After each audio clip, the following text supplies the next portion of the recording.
Okay so hello everyone, C programming के नए lecture में आप सभी का स्वागत है। पिछले में हम कर रहे थे स्ट्रिंग्स और मैंने कहा भी था इस बार थोड़ा सा str कंपैरिजन और कॉन्कैटिनेट और अपना स्ट्रिंग कॉपी को थोड़ा और देखेंगे। बट एक्चुअली इन एग्जाम्पल से ज़्यादा इनकी ज़रूरत भी नहीं है फिलहाल सी में पढ़ने के लिए, क्योंकि सी आपको वैसे बेसिक्स के लिए कराई जाती है और बेसिकली आपको इसलिए कराई जाती है ताकि आप प्रोग्राम को एक फ्लो में लिखना सीख जाओ कि आपको कौन सा इंस्ट्रक्शन कंप्यूटर को कब देना है। तो उस हिसाब से सी में फिलहाल स्ट्रिंग्स के लिए इतने फंक्शंस काफ़ी है। मेन यही होता है, एक तो हमारा कॉन्कैटिनेट का होता है, कंपैरिजन का होता है और एक कॉपी का होता है। ठीक है, इसके अलावा इन तीन के अलावा मुझे नहीं लगता सी में ज़्यादा कुछ ज़रूरत है। बाकी इसके बाद जब C++ आती है फिर वो ऑब्जेक्ट ओरिएंटेड प्रोग्रामिंग हो जाती है, जावा में भी हो जाती है। और सी के बाद मैं बोल रहा था कि C++ और जावा शुरू करेंगे, बट नहीं, उसके पहले मैं आपको OS पढ़ाऊँगा। OS क्यों पढ़ाऊँगा? क्योंकि जब आप जावा पढ़ते हो ना तो जावा में कॉन्सेप्ट आता है मल्टी थ्रेडिंग का। तो जब मल्टी थ्रेडिंग में पढ़ाऊंगा वो आप अच्छे से तभी पढ़ पाओगे जब आपने OS पढ़ा हुआ होगा। तो पहले OS करेंगे, देन OS के बाद हम आपकी प्रोग्रामिंग लैंग्वेजेस कराएंगे, या फिर मैं उनके बेसिक्स करा दूंगा, ऊप्स के बेसिक कंसेप्ट्स करा दूंगा। और ऊप्स के जैसे ही बेसिक कंसेप्ट्स हो जाएंगे उसके बाद मैं थोड़ा सा OS पढ़ाऊंगा, मल्टी थ्रेडिंग जितनी आपको ज़रूरत है। उसके बाद हम फिर से प्रोग्रामिंग लैंग्वेजेस में जंप कर जाएंगे, या फिर मैं पूरी OS की एक अलग से प्लेलिस्ट बना दूंगा, जैसे भी करना। तो फिलहाल अभी हम आ जाते हैं स्ट्रिंग्स के बाद जो हमारा नेक्स्ट टॉपिक है वो है स्ट्रक्चर्स। तो स्ट्रक्चर्स क्या होता है? सबसे पहले तो यहाँ पे हम फाइल बना लेते हैं एक नई, स्ट्रक्चर्स। ऐसा आ गया क्या? दोबारा आ गया .c। और यहाँ पे हम हमारी हेडर फाइल्स को इंक्लूड कर लेते हैं। मैं पुरानी फाइल्स को कर देता हूँ बंद, कर लेते हैं चेंजेस सेव। यहाँ पे मैं अपनी हेडर फाइल को इंक्लूड हुआ #include जो हमारी बेसिक stdio.h वाली होती है, और मेन फंक्शन बना लेंगे और यहाँ से आर्ग्यूमेंट्स हम हटा देंगे। और अब हम बात करते हैं स्ट्रक्चर्स की। अभी तक हम क्या कर रहे थे, डेटा टाइप्स में स्ट्रक्चर एक डिराइव डेटा टाइप होता है और अलग से एक टॉपिक भी होता है। तो स्ट्रक्चर्स क्या होते हैं? बेसिकली अभी तक हम जो भी चीज़ें स्टोर कर रहे थे मेमोरी में रेफरेंस से, वो या तो हम एक इंटीजर स्टोर करा रहे थे या कैरेक्टर स्टोर करा रहे थे। जैसे int a = मैं डाल दूँ 7। अगर आपको कोई कैरेक्टर स्टोर कराना है तो कैर ch लिख देते हैं, या ch = आपका a हो गया। या फिर अगर आपको डेसिमल में नंबर चाहिए था तो आप लिख देते थे डबल b = 5.55। तो ये थे अभी तक के आपके डेटा टाइप्स। इसके अलावा जो डिराइव डेटा टाइप था उसमें हमने पढ़ा था एरे। अगर हमें सिमिलर टाइप का डेटा स्टोर करना है, अगर मुझे सारे के सारे इंटीजर्स स्टोर करने हैं, तो मैं क्या करूँगा, अलग अलग वेरिएबल्स ना बना के सीधा एक इंटीजर एरे बना दूंगा और उस एरे के अंदर मैं अपने एलिमेंट्स डाल दूंगा। तो ये हो गया 5, 6, 7, 8, 9। तो ये मेरी एरे हो गई थी। अब एरे के साथ एक चीज़ है, एक प्रॉब्लम है। अगर मुझे कुछ ऐसे जनरल चीज़ें हैं जो मुझे सभी के लिए चाहिए।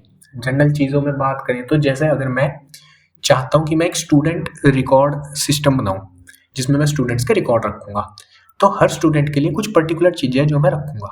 जैसे एक उसका नेम रखूँगा, साथ में हर स्टूडेंट का रोल नंबर भी होगा और हर स्टूडेंट के मार्क्स भी होंगे, परसेंटेज बोल देते हैं चलो, या फिर कॉलेज में है तो CGPA होगा। तो इसी तरह ये कुछ कॉमन चीज़ें होंगी जो हर स्टूडेंट के पास होगी। अब एरे में क्या है, मैं सिमिलर टाइप का डेटा स्टोर कर सकता हूँ। अगर मैंने इंटीजर बनाया तो मैं इंटीजर स्टोर कर सकता हूँ, अगर मैंने डबल बनाया तो मैं सिर्फ फ्लोटिंग पॉइंट नंबर स्टोर कर सकता हूँ, और कैरेक्टर बनाया तो मैं सिर्फ कैरेक्टर्स को स्टोर कर सकता हूँ। तो बेसिकली मैं एक ही टाइप के डेटा को स्टोर कर सकता हूँ। बट कितना अच्छा होगा अगर मैं चाहूँ कि मैं एक स्टूडेंट नाम से ही एक डेटा टाइप बना दूँ जिसमें वो नेम को भी स्टोर करेगा, आपकी रोल नंबर को भी स्टोर करेगा और उसके CGPA को भी स्टोर करेगा। तो मेरा काम कितना आसान हो जाएगा। एक ही डेटा टाइप में मैं सारी चीज़ों को स्टोर कर लूँगा और मुझे बार बार उसके नाम के लिए, जैसे मैं यहाँ पे अगर बनाऊँगा तो फिर मुझे यहाँ पे कैरेक्टर एरे बनानी पड़ेगी नेम की फॉर स्टूडेंट 1, फिर यहाँ पे एक उसका इंटीजर बनाना पड़ेगा उसके रोल नंबर के लिए, हर उसके लिए अलग अलग डेटा टाइप बनाऊँगा। तो इससे अच्छा होगा कि मैं सीधा कुछ एक ऐसा डेटा टाइप बना लेता हूँ जो जब मैं यूज़ करूँ तभी एग्जिस्टेंस में आए और उसमें मैं अपनी मर्जी से कुछ भी स्टोर कर सकूं। तो वो काम होता है स्ट्रक्चर का। तो यहाँ पे जैसे मैं भी स्टूडेंट रिकॉर्ड सिस्टम की बात कर रहा हूँ तो मैं एक स्ट्रक्चर बना लेता हूँ। उसके लिए हम कीवर्ड यूज करेंगे स्ट्रक्ट और अपने डेटा टाइप का हम नाम रखेंगे। मैं रखता हूँ लेट्स से स्टूडेंट, और स्ट्रक्चर स्टूडेंट जो है ये मेरा एक डेटा टाइप बन चुका है। अब इसके अंदर मैं क्या क्या रखूंगा, सबसे पहले मैं उसका नेम रखूंगा, तो एक कैरेक्टर एरे बना लेंगे, उसका नाम क्योंकि स्ट्रिंग होगा, और इसका नाम हम रख देंगे नेम, और इसमें लेस से हम 20 कैरेक्टर्स का नेम हर स्टूडेंट का रखेंगे, ठीक है, 20 से ज़्यादा नहीं। इसके अलावा मैं एक रोल नंबर भी रखूंगा, तो इंट रोल नंबर, क्यों? क्योंकि जो रोल नंबर होता है वो रोल नंबर इंटीजर ही होता है। इसके अलावा हम उसकी परसेंटेज स्टोर करवाएंगे, तो वो हम कर सकते हैं फ्लोट में, तो फ्लोट परसेंटेज, एक मैंने फ्लोट भी बना दिया, और यहाँ पे जो कर्ली ब्रेसेस है इसके बाद एक सेमीकोलन भी लगेगा। और स्ट्रक्चर हमेशा आपको मेन फंक्शन से पहले डिफाइन करना है, क्योंकि आपके मेन फंक्शन में जब आप इसका एक वेरिएबल बनाओगे तो आपके मेन फंक्शन से पहले ही चीज डिक्लेयर होनी चाहिए, ताकि कंपाइलर को पता रहे कि ऐसा भी एक डेटा टाइप है। तो अब ये बन चुका है स्टूडेंट। अब स्टूडेंट क्या बन चुका है? एक डेटा टाइप बन चुका है, जो जब एक्सिस्टेंस में आएगा तो एक कैरेक्टर एरे, एक रोल नंबर और फ्लोट, इन सब के बराबर का साइज ये मेमोरी में ले लेगा। जैसे अगर मैं अभी यहाँ व्हाइट बोर्ड पे आ जाऊं तो ये कुछ इस तरीके से बनेगा। सपोज इतने में नाम जा रहा है, ये आपका रोल नंबर है, और ये स्पेस जो है वो परसेंटेज के लिए, क्योंकि फ्लोट बड़ा होता है। तो एक इंट आ जाएगा एग्जिस्टेंस में, एक इंट, एक फ्लोट, अभी मुझे एग्जैक्ट याद नहीं भाई कौन सा कितने उसके टाइप का होता है, मतलब कितना साइज होता है, और यहाँ एक कैरेक्टर एरे आ जाएगी जिसका कि स्पेस होगा 20 बाइट्स, तो 20 ये इंटीजर होता है मेरा 4 बाइट्स का, और floating point I believe so 4 bytes का होता है। इस चीज़ को हम अभी कंफर्म करके देख लेंगे VS कोड में। तो टोटल इतना, यानी कि 28 बाइट्स का एक डेटा टाइप मेमोरी में जगह लेता है। अब फर्क नहीं पड़ता नाम चाहे छोटा हो, और इंटीजर और फ्लोट तो लेते लेते, नाम अगर छोटा हो उससे भी फर्क नहीं पड़ता, क्योंकि पूरी की पूरी एरे एग्जिस्टेंस में आएगी ही आएगी। तो ऐसा सा सीन चलता है स्ट्रक्चर्स का। VS कोड में वापस आ गए हम। तो इस तरीके से ये उसमें आएगा एग्जिस्टेंस में, और इस चीज़ को हम अभी के अभी चेक करके देखेंगे कि इसका साइज कितना आएगा। हमने टोटल 28 बाइट्स निकालना है। तो अगर मुझे इसका एक वेरिएबल बनाना है तो मैं सबसे पहले लिखूंगा स्ट्रक्ट, और स्ट्रक्ट के बाद लिखूंगा अपने डेटा टाइप का नाम जो मैंने रखा है स्टूडेंट, तो स्टूडेंट, और अब मैं नाम रखूंगा वेरिएबल का नाम। जैसे कि मैं इंट लिखता था, इंट के बाद अपने वेरिएबल का नाम लिखता था, अब मुझे क्या करना है, स्ट्रक्ट कीवर्ड लिखना है पहले, उससे कंपाइलर को पता चलेगा कि एक स्ट्रक्चरल डेटा टाइप है जिसे एग्जिस्टेंस में लाना है। फिर मैं डेटा टाइप का नाम लिखूंगा जो यहाँ पे स्टूडेंट है इस केस में, और यहाँ पे मैं लिख दूंगा S1। तो अब मेरा S1 नाम का एक वेरिएबल बन चुका है जिसने जो टोटल साइज लिया है वो लिया है स्ट्रक्चर के साइज के बराबर का। तो अगर हम इसी चीज को यहाँ पे वो करके देखें कंफर्म, हमने 28 बाइट्स निकाल ली थी, 28 से ऊपर नीचे होगा पर ज़्यादा नीचे ऊपर नीचे नहीं होगा। यहाँ पे हम साइज ऑफ फंक्शन का यूज़ करते हैं, और साइज ऑफ में हम पास कर देंगे S1 को। अब हम S1 का एक बार साइज देखते हैं, कैलकुलेटेड साइज है या नहीं। रन करते हैं तो S1 का साइज 28 बाइट आ चुका है। तो ऑफिशियली हमारे पास अब एक डेटा टाइप है खुद से बनाया हुआ, जिसमें हम अपनी मर्जी की चीज़ों को स्टोर कर सकते हैं। अगर थियोरेटिकली इसको बताऊं मैं, structure is a data type that is used to store dissimilar type of data, यानी कि सिमिलर टाइप का डेटा नहीं स्टोर करोगे आप, मल्टीपल टाइप्स का डेटा इसमें स्टोर कर सकते हो। ठीक है, अब ये तो बात हो गई हमारे वेरिएबल को बनाने की, और हमने उसका साइज देख लिया। अब मैं इसमें नेम और रोल नंबर और परसेंटेज को एक्सेस कैसे करूँगा। तो अगर किसी ने कभी बाय चांस स्कूल वगैरह में जावा वगैरह देखी है तो डॉट, क्योंकि स्कूल्स में होती है 9th-10th में जावा होती है, तो बेसिक सा पढ़ाया जाता है वही हेलो वर्ल्ड वगैरह। तो उसमें हम जब भी किसी मेथड को कॉल करते हैं तो हम कुछ ऐसे लिखते थे उसमें, अगर किसी को याद है स्कूल का, system dot out dot println, तो कुछ इस तरीके से हम जावा में यूज करते थे डॉट डॉट लगा के। ठीक है, तो इसी तरह मैं क्या करूँगा, S1 लिखूंगा, उसके बाद मैं लगाऊंगा यहाँ पे डॉट, और डॉट के बाद मैं लिख दूंगा मुझे जो भी एक्सेस करना है। जैसे यहाँ पे मेरे को दिखा रहा है नेम, परसेंटेज, रोल नंबर, मैं किसे एक्सेस करना चाहता हूँ। लेट्स से मैं नेम को एक्सेस करना चाहता हूँ, S1 डॉट नेम, और इसे मैं इक्वल टू रख देता हूँ, कोई रैंडम नेम रख देते हैं, चलो रख देते हैं ओरेकल।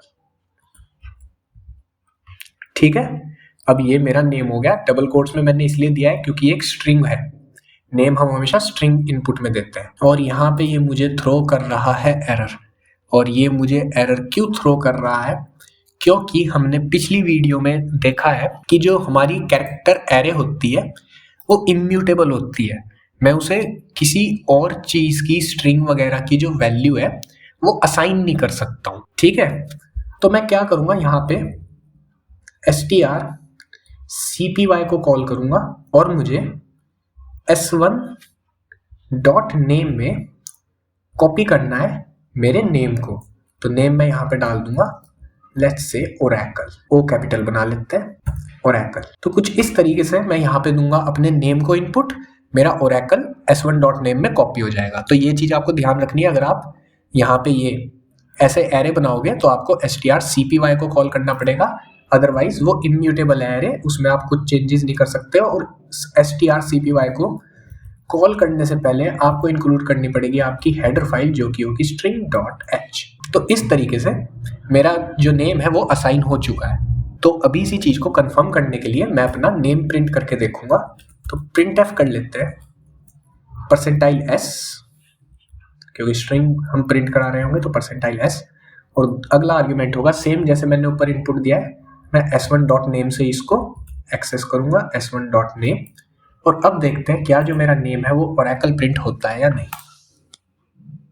तो रन किया तो ओरेकल प्रिंट होके आ चुका है। तो इस तरीके से यूज होता है हमारे स्ट्रक्चर्स। इसके अलावा मैं यहाँ पे जो हमारा इंटीजर है, जो हमारा रोल नंबर है, उसको भी ऐसे ही असाइन कर सकता हूँ। तो S1 डॉट रोल नंबर मैंने लिखा, ऑटोमेटिक लिख के आ गया roll number is equal to, Oracle को हम रोल नंबर दे देते हैं लेट्स से 20, और S1 डॉट परसेंटेज, तो इसको एग्जाम में ना टॉपर बना देते हैं, तो इसको हम दे देते हैं वैल्यू लेस से 95.067। ठीक है, तो इसको हमने टॉपर बना दिया है, जरूरी नहीं है टॉपर ही हो। तो इस तरीके से हम हमारे स्ट्रक्चर में इनपुट डालते हैं और प्रिंट स्टेटमेंट को यूज करके हम सेम तरीके से डॉट लगा के ही उसका आउटपुट लेते हैं। तो ये तो एक तरीका हुआ मेरे स्ट्रक्चर में इनपुट डालने का और आउटपुट लेने का। अभी इसमें क्या है ना, बहुत सारी लाइंस यूज हो रही हैं, तो मैंने नेम वगैरह डालने के बाद एक बार अगर मैं प्रिंट स्टेटमेंट को हटा दूं, तो अगर मुझे 3 चीजों को डालना है तो 3 लाइन ऑफ कोड तो मेरी लगी रही है, ठीक है ना। तो ये तरीका मुझे अच्छा नहीं लगा, तो मैं इसे कमेंट आउट मार देता हूँ। क्या कोई ऐसा तरीका है कि मैं एक ही लाइन में सबको कर सकूं? तो हाँ, ऐसा भी तरीका है। जैसे ये S1 है, अगर मैं यहाँ पे एक स्ट्रक्ट स्टूडेंट S2 बनाता हूँ, इसको भी ना कमेंट आउट कर देते हैं और एक नया स्टूडेंट बना लेते हैं स्ट्रक्ट स्टूडेंट S2, और इसको हम यहाँ पे सीधा इक्वल टू लगा के जैसे हम एरे में एलिमेंट्स डालते हैं उस तरीके से इनपुट दे देते हैं। सबसे पहले strcpy को कॉल करना पड़ेगा, क्योंकि नेम आपको मैंने अभी भी बताया एरे में आपको कॉपी ही करना है। तो S2 डॉट नेम, इसमें हम डाल देंगे हमारे नेम को, तो यहाँ पे हम कॉमा लगा के इसको करेंगे सेपरेट, और मैंने S2 कॉमा नेम लिख दिया, इसको डॉट नेम कर देंगे। इसमें हमें डाल देनी है कुछ वैल्यू लेट्स से अजय, और यहाँ पे ये चीज जो है ये मेरी नेम में जाके स्टोर हो जाएगी। इसके बाद जो हमारे डेटा टाइप में नेक्स्ट चीज है वो है रोल नंबर। तो अब मैं कॉमा लगा के यहाँ पे डालूंगा रोल नंबर लेट्स से 7, और 7 के बाद मैं कॉमा लगा के लिख दूंगा इसकी परसेंटेज, क्योंकि लास्ट चीज परसेंटेज है, इसको हम दे देते हैं लेट्स से 78.56%। तो इस तरीके से भी मैं अपने स्ट्रक्चर में इनपुट दे सकता हूं। तो ये तरीका है पूरे स्ट्रक्चर में एक ही लाइन में इनपुट को दे देने का। तो ये एक तरीका हो गया। इसके अलावा अब हम बात करते हैं यूजर से कैसे इनपुट लेंगे। तो यूजर में क्या करना है, स्ट्रिंग के लिए गेटएस यूज करना है, उसके अलावा बाकी तो हमारा स्कैनएफ उससे ही हो जाता है। तो हम एक नया स्टूडेंट बना लेते हैं स्ट्रक्ट स्टूडेंट एस, खाली एस रखते हैं इसका नाम, ठीक है, स्ट्रक्ट स्टूडेंट एस। तो एस नाम का हमारा एक स्टूडेंट बन चुका है। अब हम यूजर को एक मैसेज डालेंगे printf एंटर नेम \n, ताकि यूजर इनपुट नेक्स्ट लाइन में दे। उसके बाद हम स्कैन कर रहे होंगे यूजर से स्कैनएफ, बल्कि स्कैन नहीं कर रहे होंगे, नेम इनपुट ले रहे हैं, तो हम गेटएस यूज करेंगे गेटएस, और गेटएस हम कहाँ कर देंगे, हमारी कैरेक्टर एरे में। और कैरेक्टर एरे कहाँ है, s dot name, s dot name में जाके हमारा नेम स्टोर हो जाएगा। इसके बाद हम डालेंगे printf, यहाँ पे हम डाल देंगे एंटर रोल नंबर \n। यहाँ पे हम यूज कर रहे होंगे स्कैनएफ को, तो स्कैनएफ %d को हम स्कैन कर रहे होंगे %d, और ये जाके स्टोर हो रहा होगा मेरा m%s डॉट रोल नंबर में, ठीक है, ये चीज हो गई। इसके अलावा मुझे उससे उसकी परसेंटेज को इनपुट लेना है, तो एंटर योर परसेंटेज \n, और स्कैन कर लूँगा मैं एक फ्लोटिंग पॉइंट नंबर, तो scan F percentile F long float का कर दिया था, और इसको मैं स्टोर करा रहा हूँ मेरे m%s डॉट परसेंटेज में, और इसके बाद मैं इन्हीं सबको प्रिंट भी कर रहा हूँ। तो यहाँ पे मैं डाल दूंगा print F percentile S /t से सेपरेट कर रहा हूँ सबको, percentile T /t percentile 0.2f करते हैं क्योंकि मुझे फ्लोटिंग पॉइंट में डेसिमल के बाद सिर्फ 2 ही नंबर चाहिए, ठीक है। यहाँ पे हम डाल देंगे s डॉट नेम, इससे जो मेरा अगला आर्ग्यूमेंट होगा वो होगा s डॉट रोल नंबर, और जो मेरा अगला आर्ग्यूमेंट होगा वो होगा मेरा s डॉट परसेंटेज, ठीक है। तो कुछ इस तरीके से हम इन्हें प्रिंट करवा रहे होंगे। तो इसको एक बार सेव करके रन करते हैं। तो एंटर नेम पूछ रहा है मेरे से, let's say Bruce Wayne, roll number पूछ रहा है 7, परसेंटेज पूछ रहा है, ब्रूस वेन इंटेलिजेंट था भाई, बैटमैन इंटेलिजेंट था, उसकी इंटेलिजेंस को 99.9% देंगे, 99.99। और यहाँ पे ये मेरे नीचे प्रिंट होके भी आ गए हैं, नेम है ब्रूस वेन, रोल नंबर 7 और परसेंटेज है 99.99, ठीक है। तो इस तरीके से हम स्ट्रक्चर्स का यूज़ करते हैं। तो ये हो चुका है स्ट्रक्चर्स पे एक ब्रीफ। अभी एक वीडियो लेक्चर और आएगा स्ट्रक्चर्स पे, जिसमें हम स्ट्रक्चर्स एज पॉइंटर्स, यानी कि स्ट्रक्चर के साथ एक पॉइंटर भी यूज़ करना सीखेंगे। उसके अलावा हम स्ट्रक्चर की एरेस को देखेंगे, और स्ट्रक्चर की एरेस पॉइंटर्स होते हैं, स्ट्रक्चर्स खत्म हो जाता है, फिर हम फाइल एंट्री को देखेंगे। इसके अलावा एक चीज़ बस मैं यहाँ पे और बताना चाहूँगा, जो कि है टाइप डेफ। अब जैसे यहाँ पे ये है, मैं स्ट्रक्ट स्टूडेंट लिख रहा हूँ, फिर एस लिख रहा हूँ, मैं इतना सब कुछ नहीं लिखना चाहता हूँ अपना जो स्ट्रक्चर है उसका डेटा टाइप बनाने के लिए। तो मैं क्या करूँगा, इसे कमेंट आउट कर देते हैं, और यहाँ जो स्ट्रक्ट है इससे पहले मैं एक कीवर्ड यूज़ करूँगा which will be typedef, और टाइप डेफ यूज़ करने के बाद मैं यहाँ पे लिख दूंगा STU। अब ये क्या करेगा, ये देखो ये भी ग्रीन हो चुका है। अब जब भी मुझे स्टूडेंट का एक डेटा टाइप का एक वेरिएबल बनाना है, जब भी मुझे स्टूडेंट को एग्जिस्टेंस में लाना है, तो मैं सिर्फ STU का यूज़ कर सकता हूँ। तो यहाँ पे यूज़ करके देखते हैं STUS। तो यहाँ पे आप देख सकते हो STU ग्रीन हो चुका है, यानी कि अब मुझे बार बार स्ट्रक्ट स्टूडेंट लिखने की जरूरत नहीं है। पूरा मैंने अपने जो डेटा टाइप है उसको एक शॉर्ट फॉर्म दे दी STU। तो ये यूज़ होता है टाइप डेफ का। टाइप डेफ क्या करता है, बेसिकली आपके जो स्ट्रक्चर है उसको एक निकनेम, एक एलियस नेम देने के लिए यूज़ होता है। और बस स्ट्रक्चर के इस लेक्चर में इतना ही। अब मैं चाहूँ तो सेम चीज़ कर सकता हूँ, यहाँ पे एक बार करके भी देख लेते हैं। तो जैसे मैं यहाँ पे इसको वैल्यूज एक ही लाइन में दे देता हूँ, नेम दे देते हैं इसको ब्रूस वेन, रोल नंबर दे देते हैं इसको 7, परसेंटेज दे देते हैं 99.99। तो इस तरीके से मैं अपने स्टूडेंट को डिफाइन कर सकता हूँ। इसके बाद मुझे बस मेरी जो प्रिंटफ स्टेटमेंट है इसको मैं यहाँ से कॉपी कर लूँगा, यहाँ पे मैं इसको पेस्ट कर लूँगा, और यहाँ पे परसेंटाइल एस से पहले मैं एक स्ट्रिंग भी डाल देता हूँ, नेम, और लगा देते हैं कॉलन, यहाँ पे लगा देते हैं रोल नंबर कॉलन, और यहाँ पे लगा देते हैं परसेंटेज और कॉलन। सेव करते हैं, रन करते हैं। तो यहाँ पे आ चुका है name Bruce Wayne, roll number 7, percentage 99.99। तो ये भी एक तरीका होता है हमारे स्ट्रक्चर्स को डिफाइन करने का, एक एलियस नेम के साथ, ताकि मुझे बार बार स्ट्रक्ट वगैरह ना लिखना पड़े, पूरे डेटा टाइप का नाम ना लिखना पड़े। मैं उसको एक एलियस नेम दे देता हूँ, एक निकनेम दे देता हूँ, और उसी से बार बार उसको क्रिएट कर रहा हूँ, जैसे मैं इंट के साथ करता हूँ या कैर के साथ करता हूँ। तो बस फिलहाल इस वीडियो में इतना ही, मिलूंगा आपसे नेक्स्ट वीडियो में। Till then take care.